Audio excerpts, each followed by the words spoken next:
Oke, kita langsung aja review produk dari Sakumini car charger. Dia udah support Qualcomm Quick Charge versi 3 sama VOOC. VOOC ini bagi yang belum tahu khusus buat handphone Oppo ya. Kita buka aja langsung.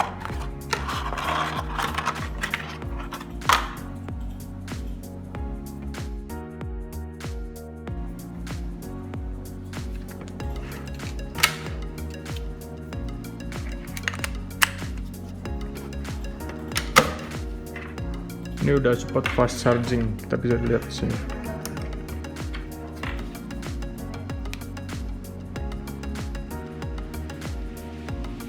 Akan muncul tulisan fast charging.